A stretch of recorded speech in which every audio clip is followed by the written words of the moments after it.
Hallo Elemiel. Mijn naam is Sophia. En ik ben 28 jaar oud. Wat ik van de dag gedaan is niet zomaar een verhaal.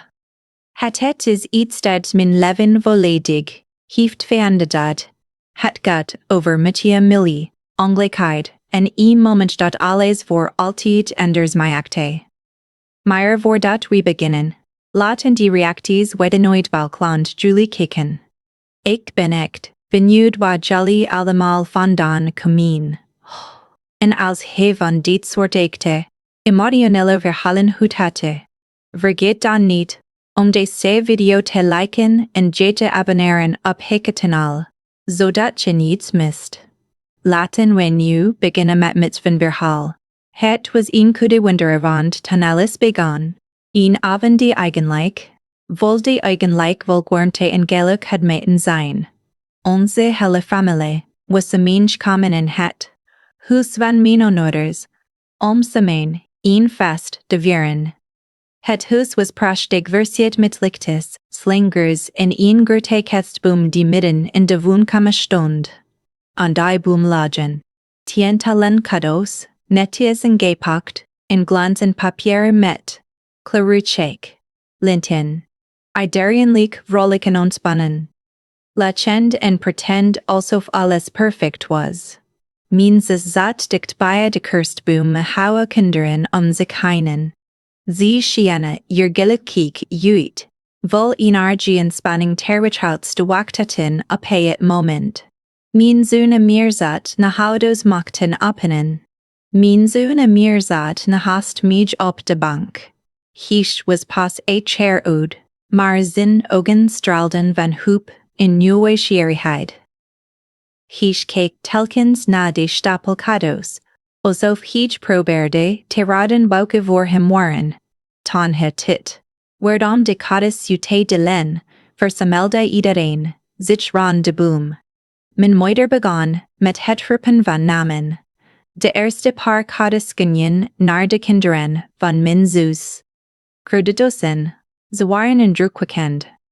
Toen ze openden, kwamen de speelgoedauto's, tablets en zelfs een nieuwe fiets tevoorschijn. De kamer voelde zich met gelachen applaus. Mijn zus glimlachte trots terwijl iedereen haar kinderen feliciteerde. Ik keek naar Amir. Hij klapte ook me, maar ik kon zien dat hij. Dit begon af te regen wanneer zit nam de woorden gero iepen. Hij keek stuf in. Bietje dit te na voren. Zit nan ogen. Nog steeds gericht op de cadeaus onder de boom.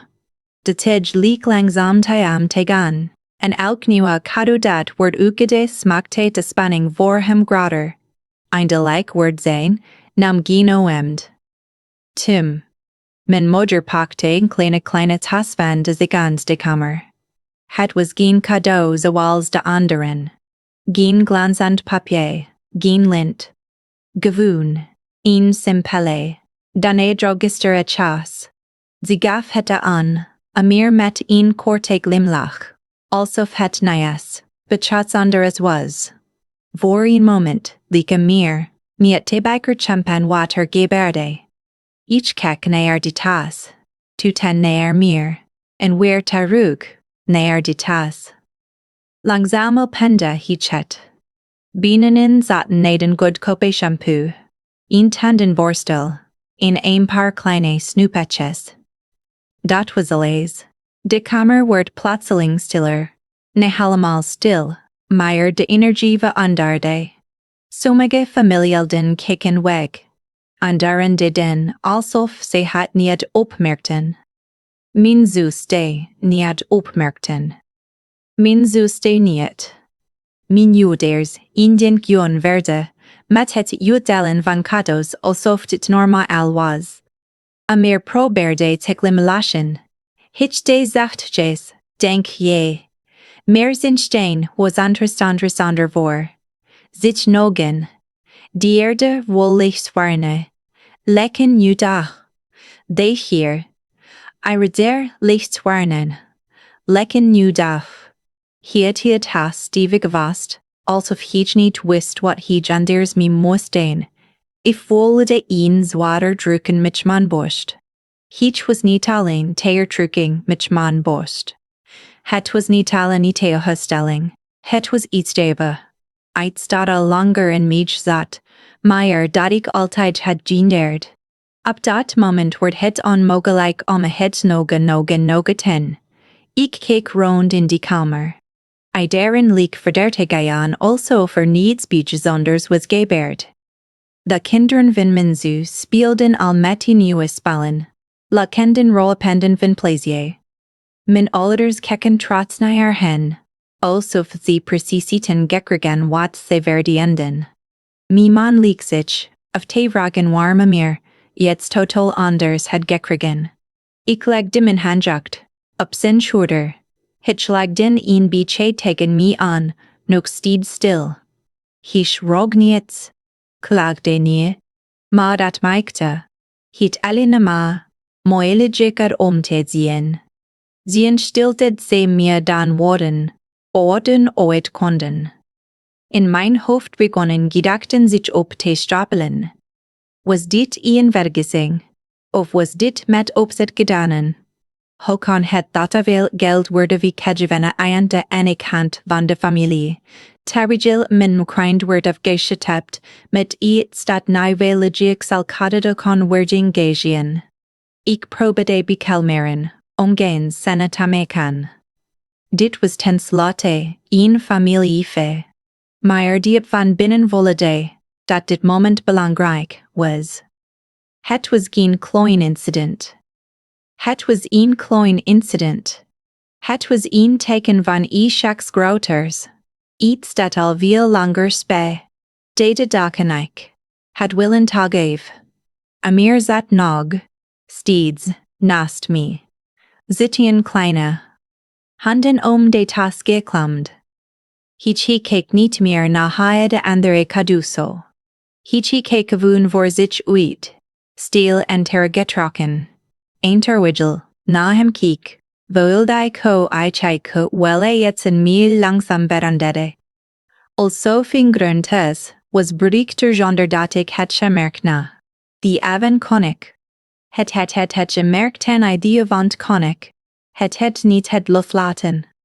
Wat? Was het gebeurd de bleef zich in mijn hoofd herhalen, alsof mijn gedikaten vasaten en een luus, waar ik niet uit kon ontsnappen. Het beeld van Amir met die kleine drugsturtje tas bleef steeds terugkomen. Ziden stille reactie, ziden poging om te glimlachen, en de manier waarop niemand in de kamer echt reageerde, maakten het alleen maar pijnlijker. De dagen daarna probeerde ik normaal te doen. Ik ging naar mijn werk, sprak met collega's en deed alsof alles in orde was. Maar van binnen voelde ik een constante onrust. Het ging niet alleen om dat in een moment, maar om wat het betekende. Ik begon me af te vragen of dit de eerste keer was dat zoiets gebeurde.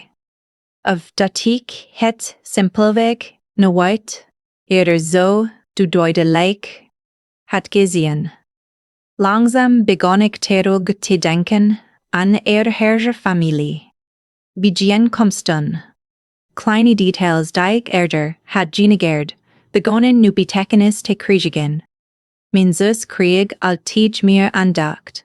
Haar problemen werden serieus genomen, haar successen werden gevierd.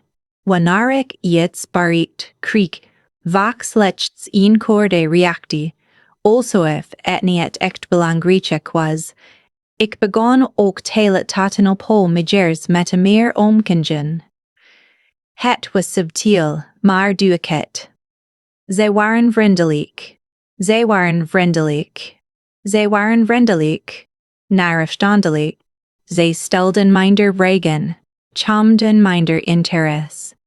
Terwijl zij bij de kinderen van mijn zus altijd betrokken en hoziest waren. Op een avond besloot ik mijn moeder te bellen. Ik probeerde het voorzichtig uit aan te kijken, zonder direct beschuldigend te klinken. Ik vroeg, hadde je, of alles gegentichtens het feest, en of ze vond dat de kinderens het feest, en of ze vond dat de kinderen blij waren met hun cadeaus. Ze antwoordde snel dat alles perfect was verloven, en dat iedereen tevreden leek. Ik wachtte, even een vraag dan rustig waarom imi anders had gekregen dan de anderen evies. Anders had gekregen dan de anderen. Eviel een korte stilte einde. Kant van de lichnai. Twan dishes dat het was woniats kleins, was een datiger niet teviel achter, was zoeken. Houder toen was kam, mouder sat iches in dat me hitch gevoel, gaf dat ze het andere frit have wil afsluiten. Dat antwoord gaf me geen rust, het maakte alles struster. Het voelde alsof minje vraag niet serieus wordt genomen, alsof minje han dit belangrijk waren. Ik hing op, maar minje dachten bleven Johanne. Vanaf dat moment begon ik bewuster te observeren. Tijdens familie beswegen lette op elk detail.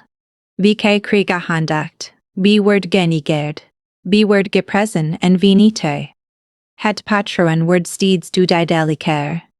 Minzu stond altijd in het achtergrondpunt, terwijl ik meer op de achtergrond bleef. Op een middag, Tony fwat, langs het huis van mijn ouders ging. Je bette even iets dat alles veranderde. Ik was van plan om gewoon even snel iets af te geven. Maar Tony stond de woonkamer hal me. Hoorde ik stemmen. Die dier stond op een keer, zonder dat ze mij zagen. Kon ik een gesprek houden. Mijn moeder sprak met mijn tante.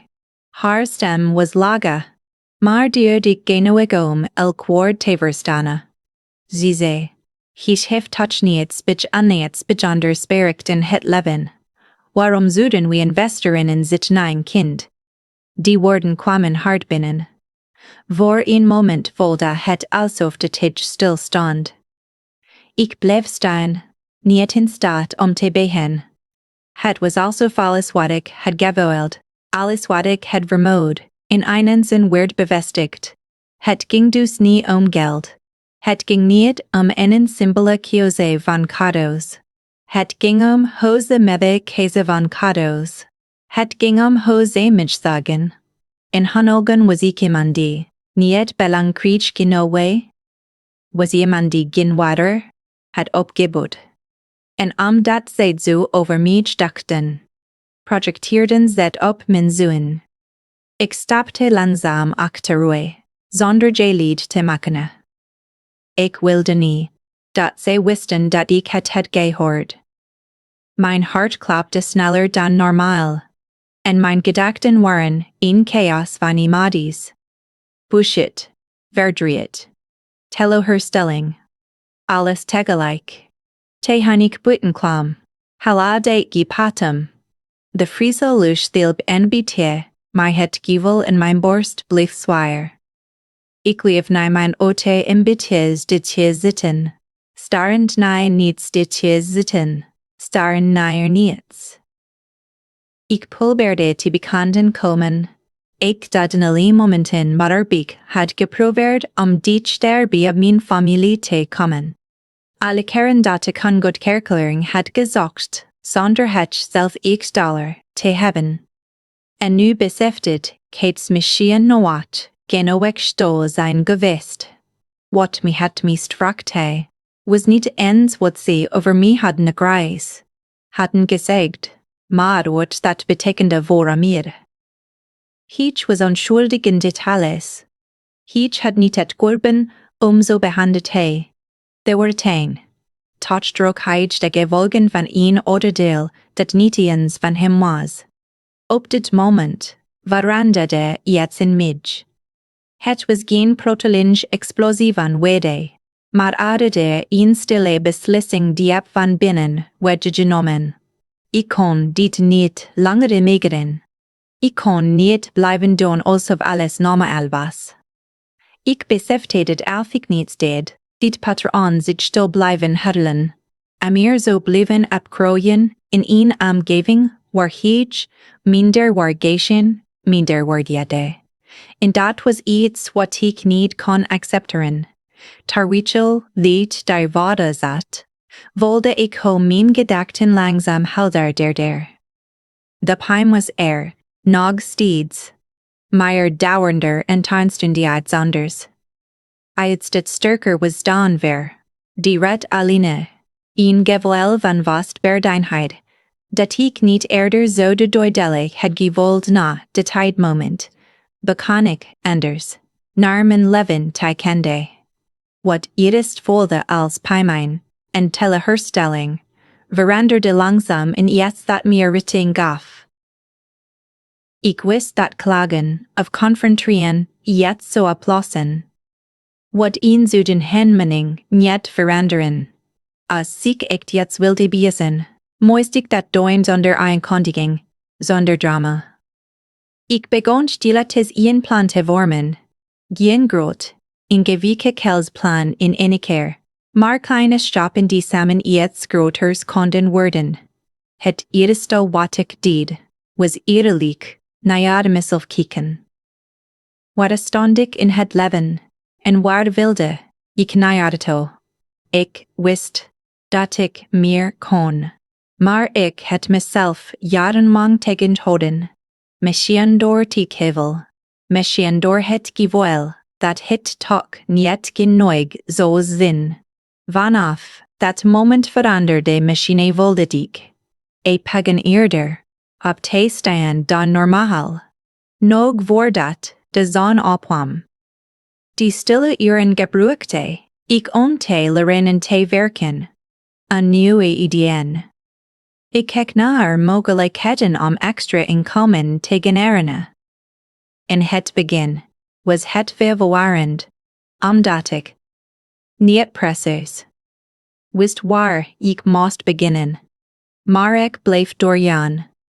Na mijn gewone werkdag ging ik niet meer met en rusten. In plaats daarvan ging ik verder met mijn plannen. Ik onderzocht online platforms, leerde over digitaal handel, probeerde te begrijpen hoe kleine bedrijven konden groeien via het internet. Het kostte het alles te begrijpen, en in het begin maakte ik veel fouten. Sommige dagen voelde het alsof niets bereikte. Dinge waren niets zoals ik had gehoopt. Ideeën die goed blekken niet succesvol te zijn, maar in plaats van op te geven, begon ik die mislukkingen te zien als lessen. Elke fout gaf me een beter inzichten, wat fout gaf me een beter inzichten wat wel en niet werkte. Langzaam begon iets te veranderen. Kleine resultaten werden zichtbaar. Een eerste verkoop, een positief reactie van een klant, een kleine winst die groter was dan ik had verwacht. Het waren geen grote bedragen, maar ze gaven me motivatie om door te gaan. Me motivatie om door te gaan. Ik hield alles voor mezelf. Mijn familie wist niets van wat ik aan het doen was. Wanneer hen zag, gedroeg ik me hetzelfde als altijd. Ik luisterde naar oude gesprekken, zag hoe ze nog steeds dezelfde houding hadden, en dat gaf me alleen maar meer bevestiging dat ik op de juiste weg zat. Ondertussen begon me snel vertrouwen te groeien. Niet omdat iemand me prijs, maar omdat ik zelf zag wat ik kon bereiken. Ik begon nieuwe vaardigheden te ontwikkelen. Leren sneller beslissingen te nemen. In minder bang om risico's te nemen. Mijn dagen waren zwaarder. Waren momenten waarop ik nauwelijks sliep, omdat ik zoveel mogelijk tijd wilde bezitten aan mijn mutje. Maar telkens wanneer ik over dacht ik aan meer. Aan hoe hij daar zat met die tassen zitten handen. Dat belt gaf me de kracht om door te gaan. Na een paar maanden beken machine kleiden zich uit te breiden. Wat est een simpel idee was, groeid uit het eten een echte online business. Ik claimed meer klanten. Mijn inkomsten werden stabieler en ik begon strategieën te begrijpen die het wikkeld leken. Het meest opvallende was dat niemand in mijn omgeving die door had. Voor hen was ik nog steeds dezelfde persoon. Iemand die met de bijzonder was, iemand die met echt voor het kwam. En dat was precies wat ik wilde. Hoe minder ze wij verstatten, hoe groter het verschil zo ziet net die manner, alles zichtbaar, wat we toen ook beter na tegenover de toekomst. Het ging niet alleen om geld verdienen, maar om controle krijgen over mijn leven. Ik wilde een situatie creëren waarin meer nooit meer afhankelijk zijn van de goedkeuring of steun van anderen. Na bijna een jaar hard werken was het verschil duidelijk. Mijn inkomsten waren niet alleen gestegen, ze waren veranderd in iets stabieles, ongroeiends. Ik had genoeg gespaard om grotere stappen te zetten. Investeringen die eerst onmogelijk leken, werden nu realiteit. Toch zie ik nog steeds niets. Ik bleef geduldig. Ik wist dat het juiste moment belangrijk was.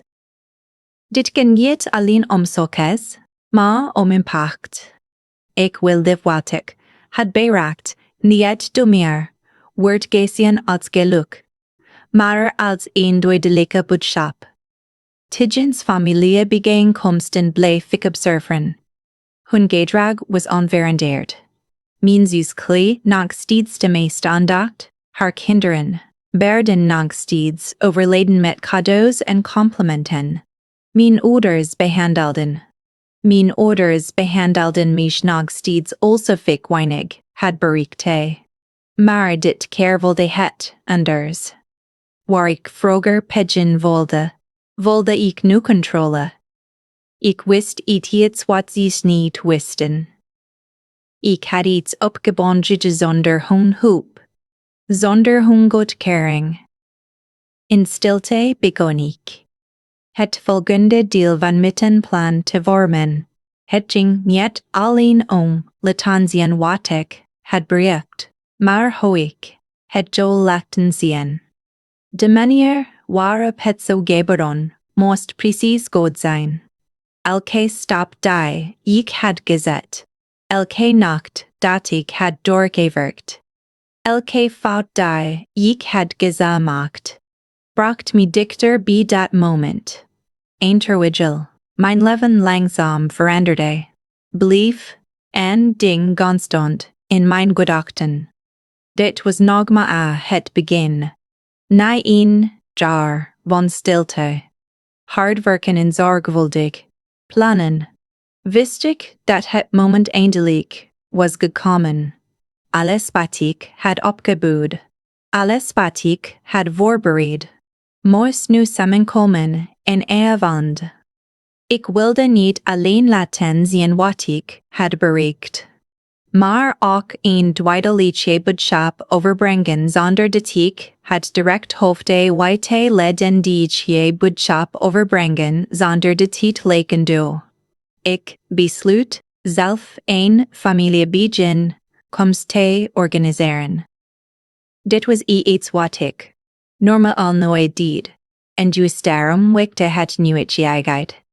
Toen ik de uitnodigingen verstuurde, rege eden de meesten verrast. Sommigen vragen zich veel waarom ik een zei scroot wil het beelden doen. Ik gaf geen duidelijkheid. Alleen dit het belangrijkste voor mij was dat iedereen beetje zou zijn.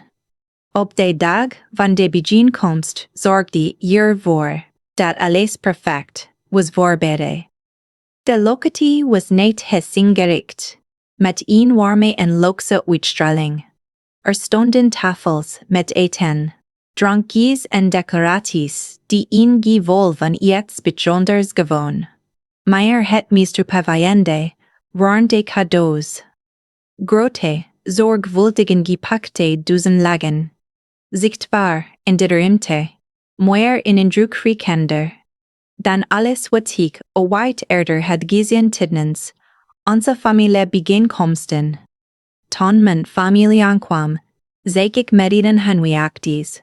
Mijn ouders keken rond met een meniging van verbazing en verwarring. Mijn zus probeerde te begrijpen wat er gaande was, terwijl haar kinderen al enthousiast naar de cadeaus keken. Iedereen vroeg zich af dit vandaan kwam, maar ik hield met nadwoorden kort en glimlachte alleen. We begonnen de avond rustig, met eten en gesprekken. Ik gederig me aanspannen, alsof dit allemaal al normaal voor mij. Maar van binnen was ik scherp gefocust. Ik lette opbege, elke reacte. Elke kleine verandering en hunhouding. Na een tijdje stond ik op en rook daarin mijn aandacht. De kamer werd stil.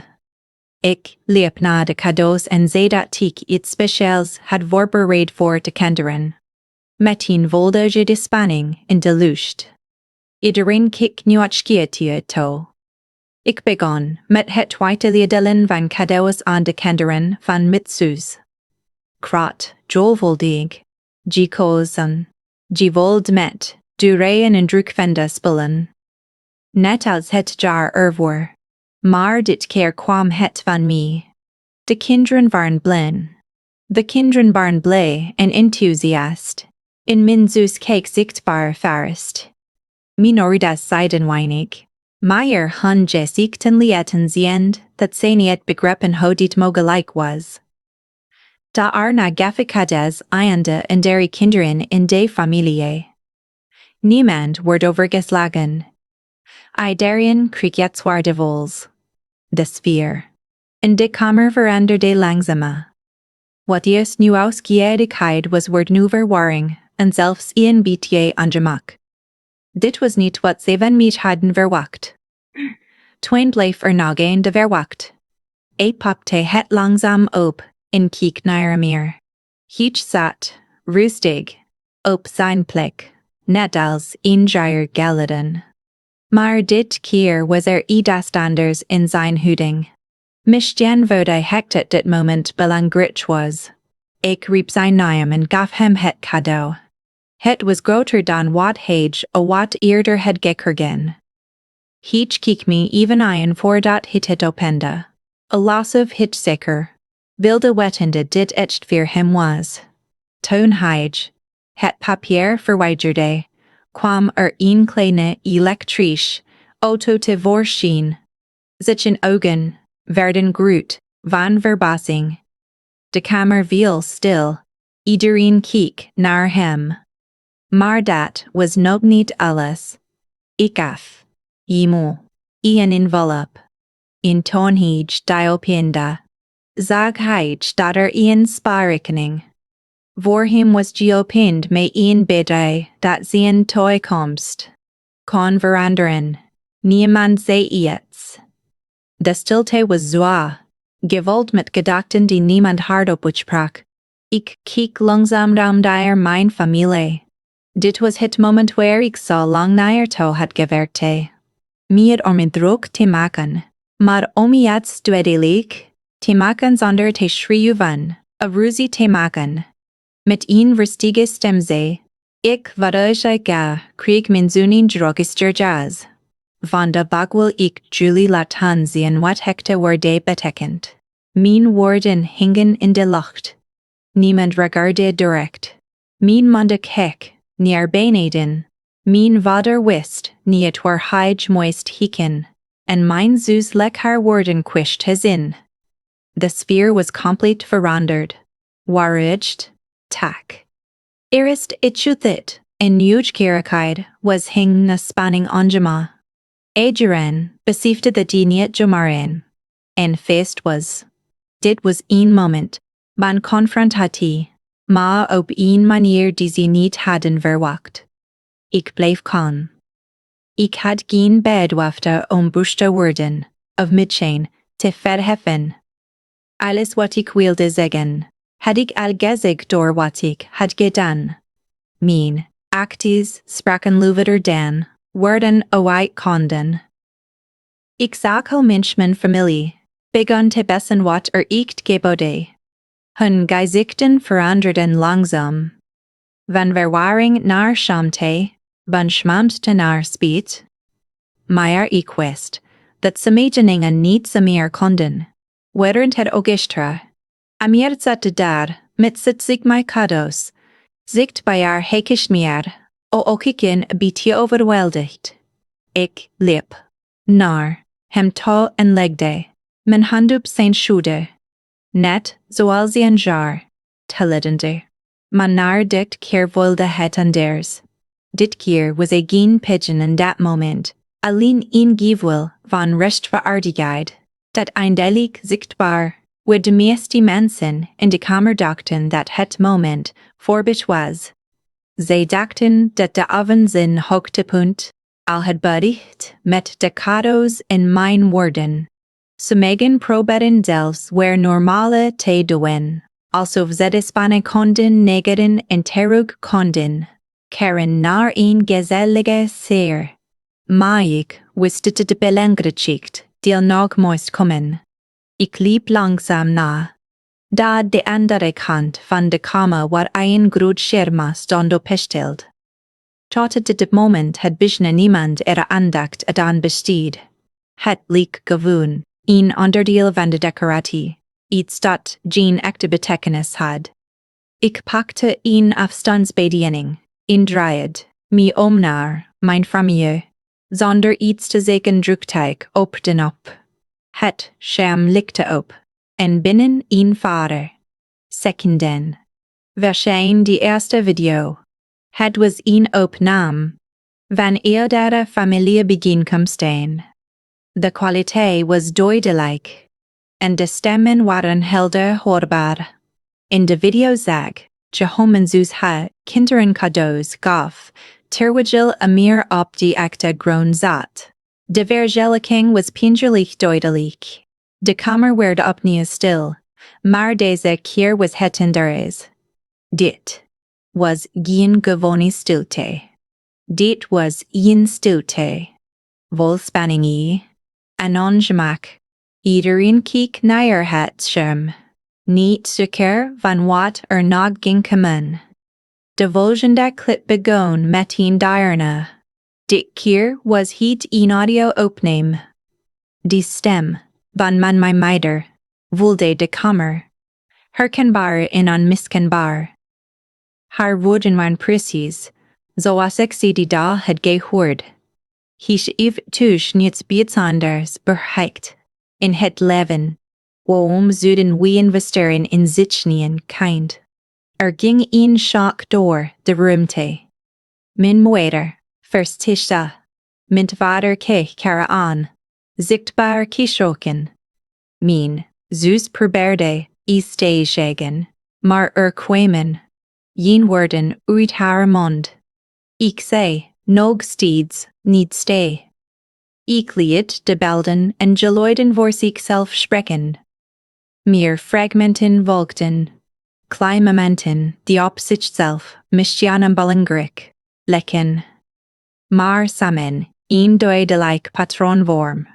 Lijken, opmerkingen, subtiele verschillen in gedrag.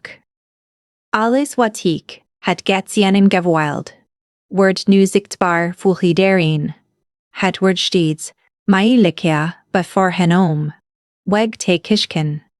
Sommigen kijken naar de grond, en daarin proberen hun gezicht te verbergen.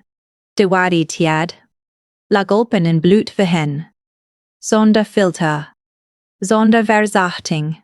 Na een paar minuten stopte ik de video. De kamer bleef stil. Niemand wist wat te zeggen, en misschien was ook niets meer te zeggen. Toen keek ik hen aan voor een. Niet met woede, maar met een kalme zekerheid. Ik wist precies wat ik deed, en waarom. Ik vatte het. Dit geen spontane. Actie was geweest. Dit ik alles bastig, niet wat te halen. Maar doe de likheid te creëren. Om mij het te laten zien dat al die tij, verborgen was gebleven achter. Glimlachen en beleefdheid. Daarna draaide ik me weer, naar het scherm. Dit keer verscheen een titel, groot en duidelijk. Mijn familie gaf to 2300. Uit aanmensnis haar kinderen. En mijn 8-Jarige Kreeg, een droogster tas, een paar mensen. Hopten naar, Adam twenze het. Danja daven, touwen ze het naar. Adam dulcij Adam Thomason ze hatten. Op dat moment, begonnen ze te begrijpen dat dit groter was dan alleen deze kamer. Ik legde rustig uit dat dit niet alleen in een familie beginnen komstoost, was geweest, maar ook de optimum van een documentaire. Alles wat was gebeurd, van het begin tot nu, was vastgelegd. Niet alleen voor ons, maar voor een taren te gaan. De realiteit kwam hard binnen. Mijn vader stond op alsof hij iets wilde zeggen, maar ging weer zitten zonder een woord. Mijn moeder had tranen in haar ogen, maar zij wist dat excuses op dit moment niet nooit zouden zijn. Ik wette hen dat de video al was voorbereid om online geplaatst het worden. Dat het verhaal gedeeld worden, zodat mensen konden zien wat het was gebeurd, niet om hen te vernietigen, maar om in waarheid te tonen, die telling was gedeeld. De reacties waren gemengd. De reacties waren gemengd. Sommigen probeerden mij tegen te houden. Anderen smikten het niet te doen, maar ik bleef rustig. Dit was geen impulsief beslissing. Dit was iets wat ik lang over had nagedacht. Binnen een paar dagen nadat de video online kwam, begon het zich snel te verspreiden. Mensen van over de hele wereld zagen het verhaal. Reacties stroomden binnen, balstien, begrip en soms zelf hun eigen ervaringen. Wat voor mij een persoonlijk moment was geweest, werd niet dat anderen raakte. Mijn telefoon begon constant meldingen te geven. Berichten van onbekenden, maar wat van familie-etsnen. Mijn ouders probeerden contact op te nemen. Mijn zus duurde langs, verrichten vol spijt. Ze wilden praten, wittelen geven, dingen rechtzetten. Maar vermeed wilde het anders. Niet omdat ik, niet om iemand iets had, maar omdat ik wist dat sommigen niet om je, opgelost konden. Werden niet om je. Ik keek naar omje. Die omjede was dan een jaar geleden. Geslachte Frieder sprak met meer zelfvertrouwen en leek zich niet meer klein te voelen in de aanwezigheid van anderen. Dat was het enige dat het stelde. Alles wat ik had gedaan, elke stap, elke squeeze, had te diendel, ik had. Niet om iemand te vernederen, maar om ervoor te zorgen dat mijn zoon nooit meer het gevoel zou hebben dat hij het minder waard was dan iemand anders. Dit was mijn verhaal, een verhaal over pijn, ongelijkheid, maar oikheid, maar ook over kracht en verandering. Sommige de komen de mooie chekste momenten in ons leven niet van vreemden, maar van de mensen die het dichtst bij ons staan. Maar, hoogzwaar het. Orilke ze het. Te het altijd de keze omstauker. Te vroeg te komen. Laat me in de reactie. Wat truly van dit verhaal vonden. En wat truly in met mijn plaats zouden hebben gedaan. Vergeet ook niet om deze video te liken en je te abonneren. Op het kanaal voor meer echte en krachtige verhalen. Bedankt voor het kijken. In tot de volgende keer.